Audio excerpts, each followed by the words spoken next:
दैर्वी ह्येषा गुणमयी मम माया दुरत्यया। मामेव ये प्रपद्यन्ते मायामेता तरन्ति ते अश माया, अर्थात यह माया है। माया माने जिससे परमात्मा संसार के रूप में दिखने लगता है। मीयते जगत अनन है तो परमात्मा, परंतु परमात्मा नहीं दिखता, जगत दिखने लगता है, इसका नाम माया है। मार्कंडेय जी के सामने भगवान प्रकट हुए, उनसे भगवान बोले वर मांगो। मार्कंडेय जी ने कहा प्रभु आपको तो देख लिया, अब क्या मांगे। भगवान ने कहा कि कुछ तो मांगो। मार्कंडेय जी ने कहा कि अच्छा आपको देखा, आपकी माया नहीं देखी, वही दिखा दीजिए। मार्कंडेय जी पुण्यभद्रा नदी के तट पर भजन करने के लिए बैठे, देखा बादल हो रहा है, तूफान आ रहा है और समुद्र उमड़ उमड़ के आ रहा है। लो सारी सृष्टि के प्रलय होने की तैयारी लग रही है। घोर हाहाकार और घनघोर अंधकार फैला सा प्रतीत हो रहा है। फिर कुछ भी दिखता नहीं, अर्थात सब शून्य शांत है। थोड़ी देर में एक बड़का वृक्ष दिखा, महान आश्चर्य, उसके पत्ते पर एक बालक को पास से देखने की उत्कंठा हुई। पहुंच गए उसके निकट, क्या पहुंचे, उसकी श्वास के साथ उसके भीतर चले गए। हजारों हजार ब्रह्मांड देख रहे हैं, हजारों हजार वर्ष बीत रहे हैं। विस्तृत पूर्व पश्चिम उत्तर दक्षिण ऊपर नीचे का दृश्य दिख रहा है।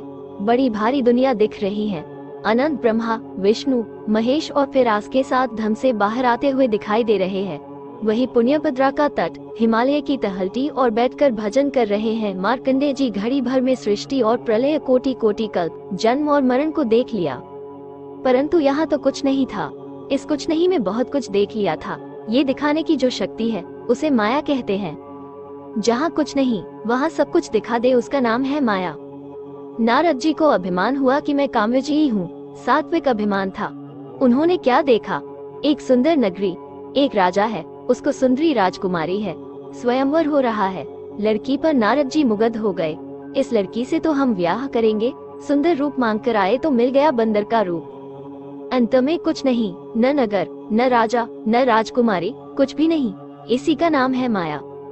एक पुनर्जन्मोपाख्यान है श्रीमद् भागवत में।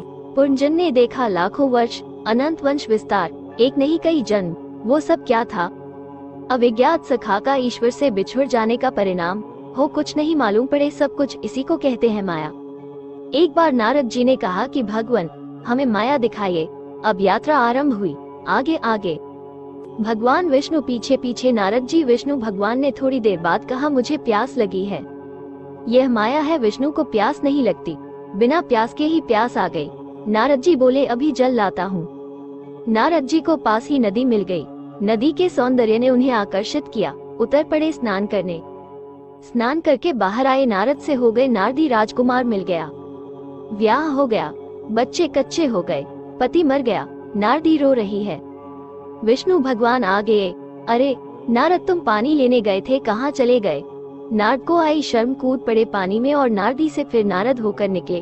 अब देखो ना वहाँ नदी थी, ना ही ब्याह हुआ, ना ही पैदा हुए बच्चे। योग वासिष्ठ में ऐसी बहुत सी कथाएं हैं। माया का जो आश्रय होता है वो उससे मोहित नहीं होता, जो अविद्या का आश्रय होता है वो उससे मोहित हो जाता है। अविद्या जिसके मन में आती है उसको मोहित कर लेती है। जो माया दिखाने वाला माया का आश्रय है वो मोहित नहीं होता।